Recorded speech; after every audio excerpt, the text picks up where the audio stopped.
When the American Revolution began, some military planners turned their eyes northward towards the province of Quebec.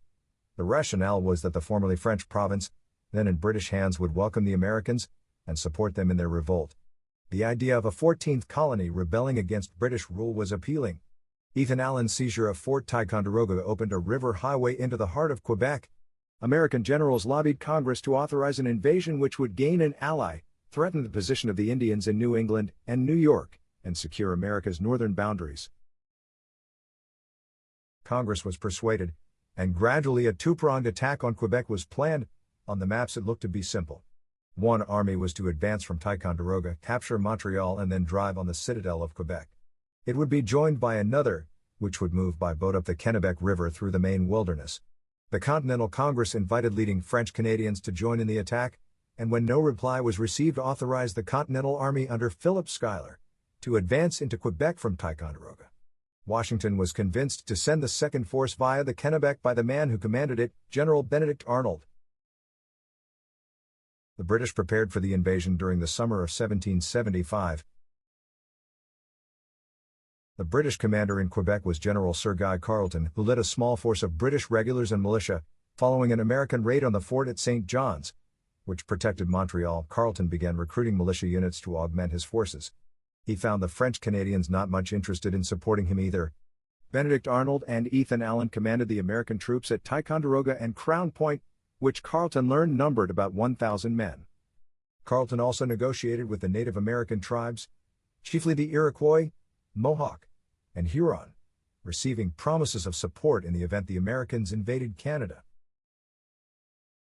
When Congress assigned command of the Northern Army to Philip Schuyler, he began negotiations for support of Indian warriors from tribes friendly to the Americans. Schuyler was directed to move north via Lake Champlain and the Richelieu River, attacking Montreal, after which he was to move against Quebec. Under his command were troops from New England and New York, and the expedition was to be supplied from the latter state. When Schuyler was assigned command of the expedition, Arnold abandoned it and went to Cambridge, where he proposed a second expedition along the Kennebec to Washington, using troops then in camp at Cambridge. Schuyler's negotiations with the Oneidas led to the loss of Indian support for the British. Schuyler met with representatives of the northern Indian tribes during the summer, reaching an agreement with the Oneidas, who relayed it to the tribes which Carleton had recruited. The result, coupled with a skirmish near St. John's in which British troops failed to support their Indian allies, was a withdrawal of the latter. The American troops advanced into Quebec under Brigadier General Richard Montgomery in August 1775, to Île-aux-Noix, from whence scouts reconnoitered St. John's. Schuyler joined his command there, fell ill, and withdrew to Ticonderoga, leaving Montgomery in command. In Cambridge, Arnold, with Washington's approval, assembled the force with which he would assault Quebec via the Kennebec.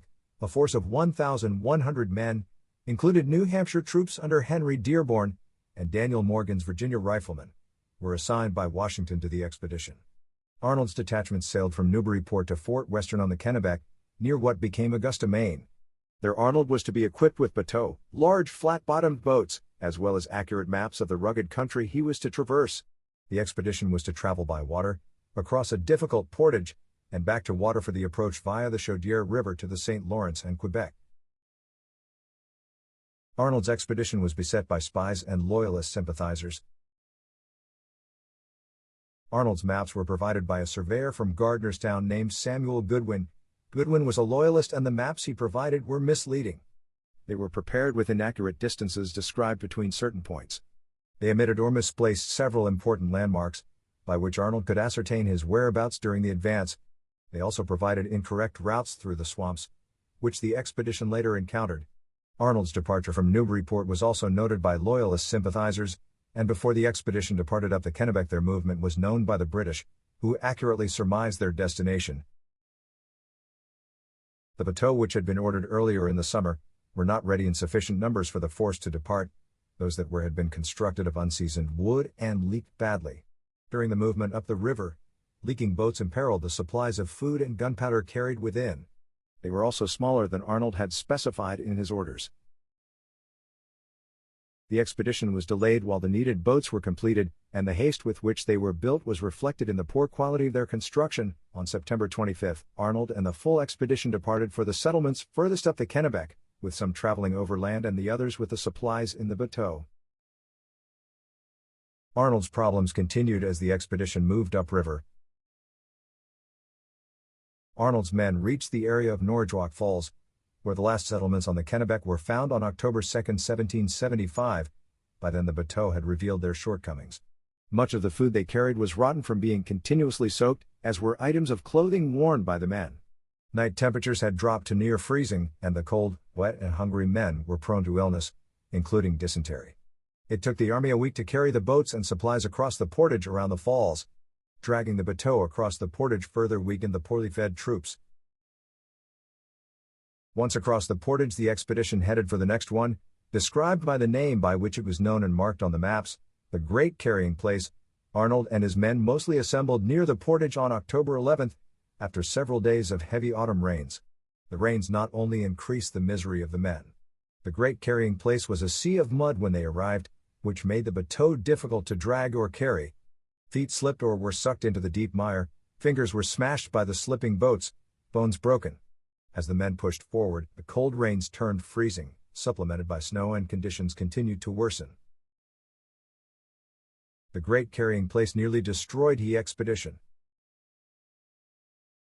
The Great Carrying Place was a 12-mile passage, which allowed Arnold's men to bypass a section of a stream, known as the Dead River. It consisted of several marshes and small ponds, with sections of swamps between them.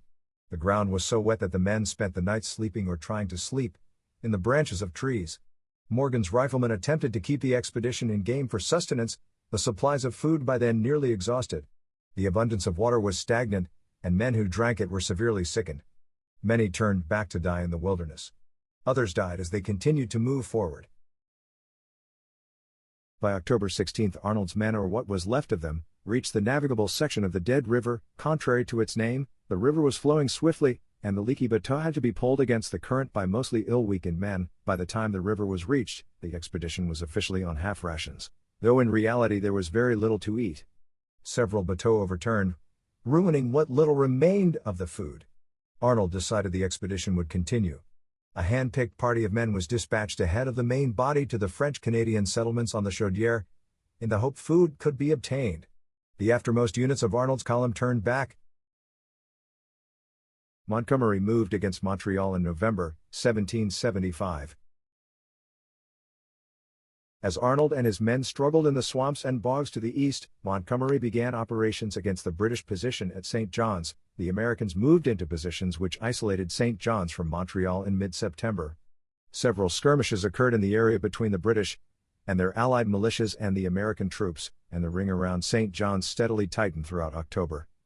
On October 18, the supporting British position of Fort Chambly was captured by the Americans, and Carleton dispatched a force from Montreal to break the siege.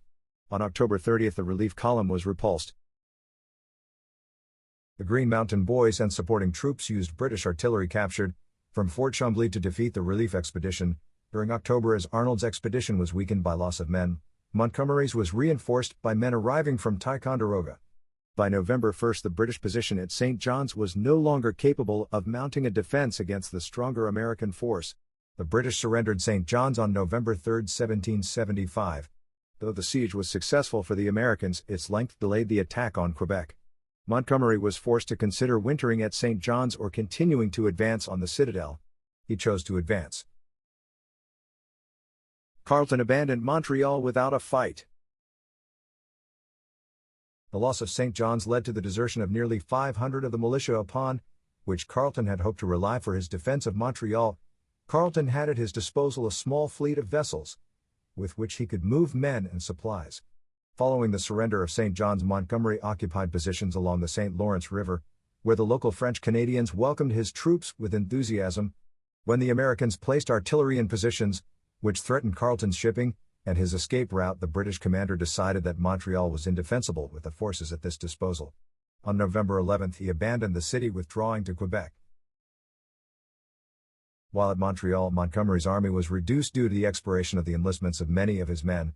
The general actively recruited in the area of the city. Nearby, Colonel David Livingston raised a regiment of about 200 men, designated the 1st Canadian Regiment, which joined Montgomery's force for the attack on Quebec.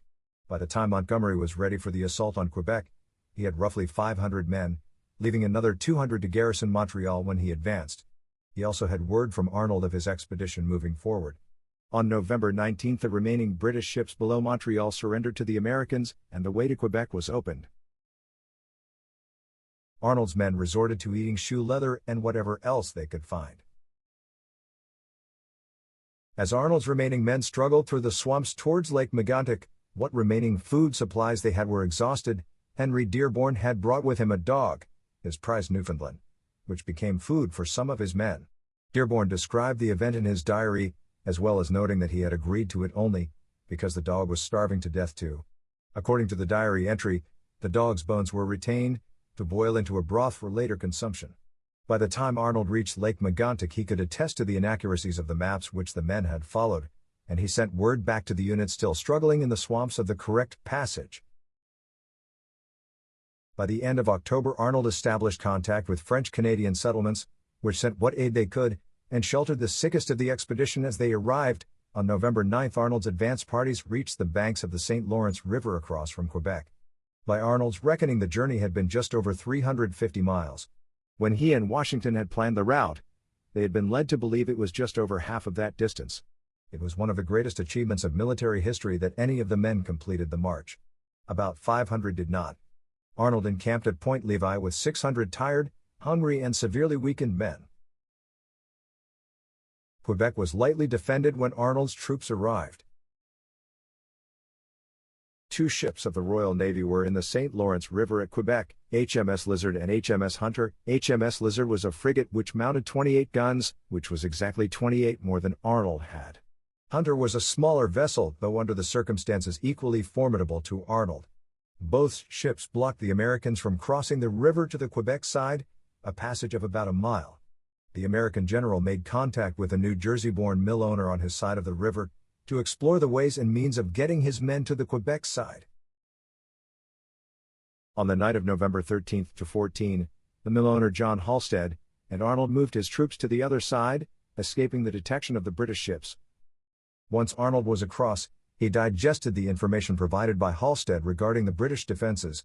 About 600 troops defended the citadel of Quebec, 2/3 of them militia, which Carleton considered unreliable. Another 400 Marines, highly disciplined and professional troops, augmented them. There were also several guns, and the city was well supplied with food. Arnold assembled his force on the Plains of Abraham, the site of the British victory over the French during the French and Indian War. He then demanded the surrender of the British forces. It was refused. Rather than risk a sortie by the British supported with artillery, Arnold opted to withdraw his force to a safer position and await the arrival of Montgomery. The Americans beached Quebec in December. Montgomery left David Wooster in command at Montreal and arrived with his force 2 weeks later to find Arnold in position at Pointe aux Trembles to the west of Quebec City. Montgomery was approached by a Frenchman, Christophe Pellissier, an ironmonger, who agreed to use his forges to support the Americans. The ironworks supported the Americans for the duration of the siege. Pellissier was one of the many French Canadians who individually supported the American invasion, but the large numbers of militia Montgomery had hoped to recruit in Canada failed to materialize. Livingston's 1st Canadian Regiment was an exception, though it did not exceed 200 men. The Americans also received little support for Canadian representation in the Continental Congress. The citadel at Quebec could not be reduced without heavy artillery, which the Americans did not have. They did have a company of artillery, which arrived with Montgomery's force. Montgomery also faced more expiring enlistments at the end of the year, as did Arnold. In early December, both pleaded with their men to extend their time of service, but it quickly became clear most of the force would simply dissolve with the coming of the new year. On December 6, Montgomery moved his artillery into position to begin a siege of the city, while the British fortified the lower town, beneath the citadel. By that time the ground was frozen, and American forces were unable to dig fortifications for their guns. Snow barriers were constructed to protect the guns. When the American artillery was placed to bring the city under fire, American troops constructed barricades of snow to protect them. Montgomery had 6 mortars and 4 field guns, with which to reduce the fortifications of Quebec, inadequate to the task they were assigned. The inability to entrench put the Americans at a severe disadvantage, and the snow blocks used to erect barricades failed to offer much protection. By mid-December, British guns had destroyed 2 of the mortars, which themselves had failed to create much damage in the city. Montgomery was forced to withdraw the remainder. The weather continued to worsen, and the likelihood of supplies arriving from America was slim. Morgan's riflemen, which had endured the privations of the gruesome journey through the Maine wilderness better than most, did more damage than Montgomery's guns. From elevated positions outside of the lower town, they sniped at exposed British defenders, safely outside the range of their enemies' muskets. Moving about the streets of the lower town became a daunting proposition for the defenders. Both Arnold and Montgomery realized the city would not be captured by snipers. Montgomery tried to bluff the British into surrender by implying additional American forces would arrive from Montreal, but Carleton didn't bite. As Christmas approached, the American commanders knew that they would have to assault the fortifications. Montgomery decided to use the weather as cover for an assault. On Christmas Day 1775, Montgomery addressed the troops under his command, informing them of his plans to carry the city by an assault. In consultation with Arnold and Livingston, Montgomery declared his intention to assault the British positions under the cover of a snowstorm, believing it would mask the movement and allow the Americans to use stealth to get over the walls of the town. On the night of December 27, during a brief snowstorm, Montgomery prepared to attack the town, but the storm subsided before the troops could get into position. During the storm, an American deserted to the British, and Carleton received the information that the Americans intended to attack during a snowstorm. After the desertion, Montgomery changed the plan of attack, but continued to rely on the weather to provide cover for the Americans. Diversionary attacks, one led by Livingston, the other by Jacob Brown, were directed against the west side of the British fortifications. Once they were underway, 2 more attacks, led by Montgomery and Arnold, were to strike the lower town, with Montgomery attacking the south sector along the St. Lawrence. Arnold was to advance into the lower town from the north. The forces were to join in the lower town and jointly attack the upper town. Montgomery had been led to believe that once the Americans occupied the lower town, the residents of the upper would plead with Carleton to surrender. It was a false hope. The attack on Quebec began on the night of December 30, 1775. Late in the day on December 30, a snowstorm began, which increased in intensity as the daylight faded. Under the cover of darkness and the driving snow, Montgomery ordered his forces into position for the attack. Brown, who had the furthest to move, was ordered to fire signal flares when he was ready to attack, at which time Montgomery and Arnold would move into the lower town. Brown reached his position shortly before 5 a.m., fired the flares, and began firing upon his assigned targets. Livingston too opened fire, and under the cover of the diversion, Montgomery and Arnold launched their assaults. As they did, the alarm bells within the city rang out. Montgomery advanced at the head of his column toward the barricades outside of the city, helped saw through the second of 2 they encountered, and advanced down a street with a blockhouse at its end. It was well defended. But then the snowstorm was a full-fledged blizzard. As he approached the blockhouse, its defenders let loose with a volley of fire, killing the American general and the 2 next most senior officers of his command. One of the survivors was a young American officer by the name of Aaron Burr. The Americans not killed in the initial volley hastily withdrew, leaving behind the body of their commander, who was unaware that he had been promoted to Major General for his capture of Montreal. Montgomery's attack was not followed by a second assault. After the advance party led by Montgomery was decimated, most of the officers remaining alive were both inexperienced and demoralized. After a hasty council of war, what was left of the command structure decided that a second attempt to storm the lower town would be futile. Montgomery's command was led by the remaining officers back to the Plains of Abraham. They could hear the firing from Arnold's assault, but did nothing to support the attack. The withdrawal by the remains of Montgomery's command doomed the rest of the attack to failure. It has been postulated many times that had Montgomery not been killed at the outset of the attack, the Americans would have captured the city of Quebec. It's likely that they would have captured the lower town, but the idea that Carleton would have surrendered the upper town remains open to question.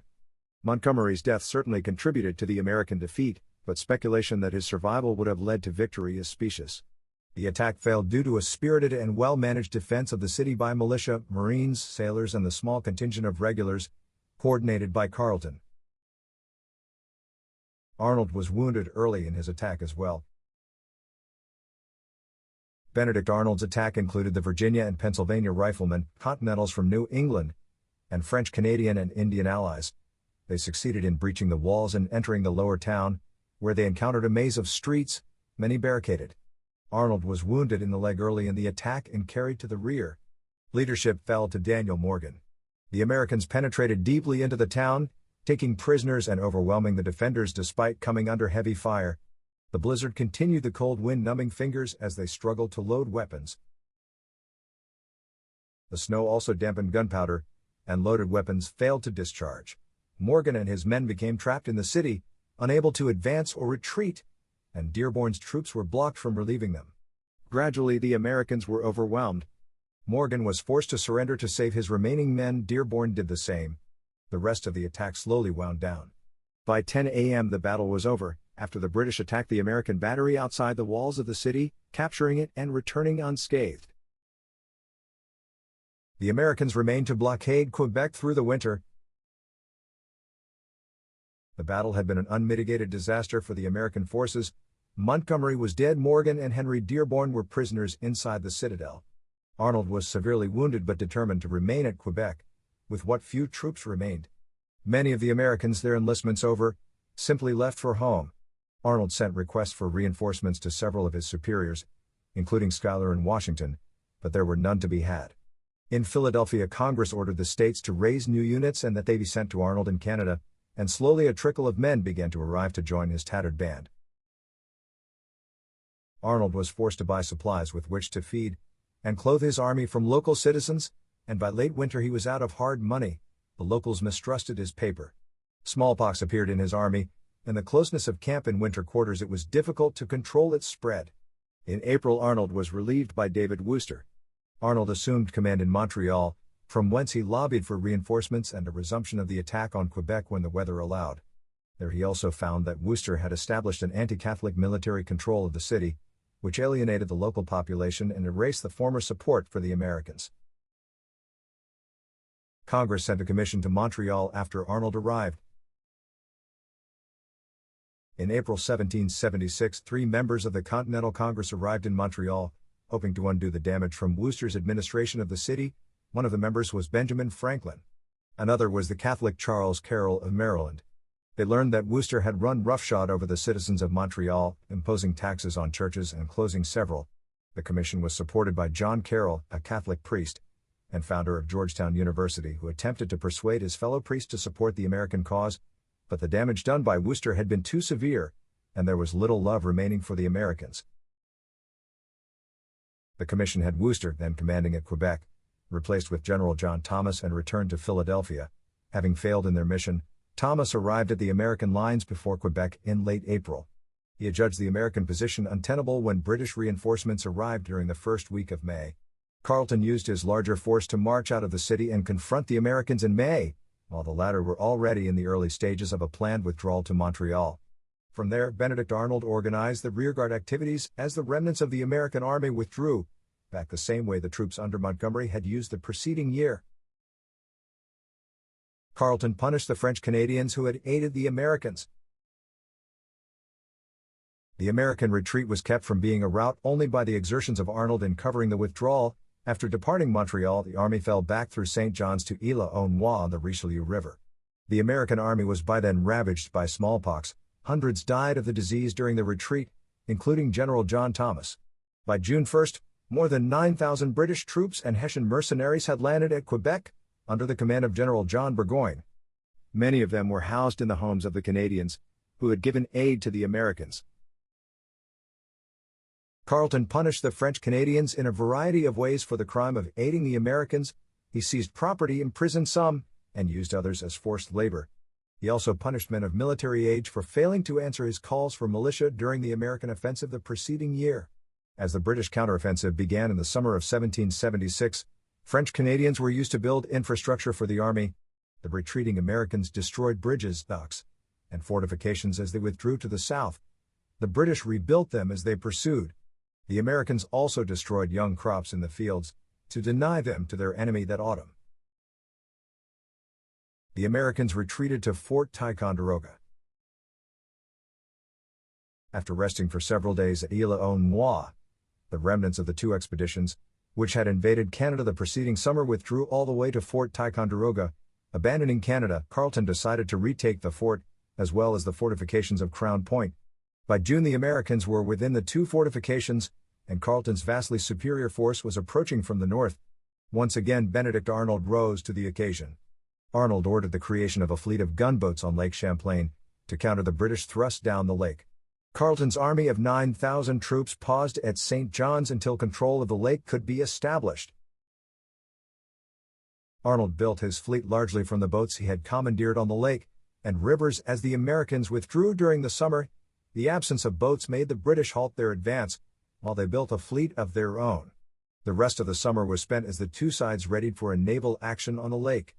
Officers of the Royal Navy were dispatched from the fleet at Quebec to direct the British effort. 4 of the officers were later elevated to the rank of admiral in the British Navy, including Edward Pellew, Lord Exmouth, and James Dacres. Opposing them was a fleet led by General Arnold, with little naval experience. The British fleet was larger and more powerful than their American opponent. Carleton had ordered the acquisition of ships which were built in Europe, disassembled and carried to the Americas in transports, and reassembled by experienced shipwrights in Canada. Through this foresight, he assembled a fleet of 25 ships and gunboats, armed with a total of more than 80 guns, and manned by experienced officers and sailors of the Royal Navy. To stop the British, Arnold assembled 15 ships and gunboats, with a total of 74 guns. The British also disassembled HMS Inflexible at Quebec, transported it to St. John's, and reassembled it for service on Lake Champlain. The vessel alone mounted 18 guns, vastly more than any of Arnold's fleet. While the fleet was being constructed at Skenesborough, Arnold patrolled the lake aboard a schooner, Royal Savage. Arnold, though serving in the army, had been a merchant and sailor before the war. Using his experience and his knowledge of the lake, Arnold carefully scouted for a site to give battle where the more powerful British fleet would find its movements restricted, lessening its advantage over the Americans.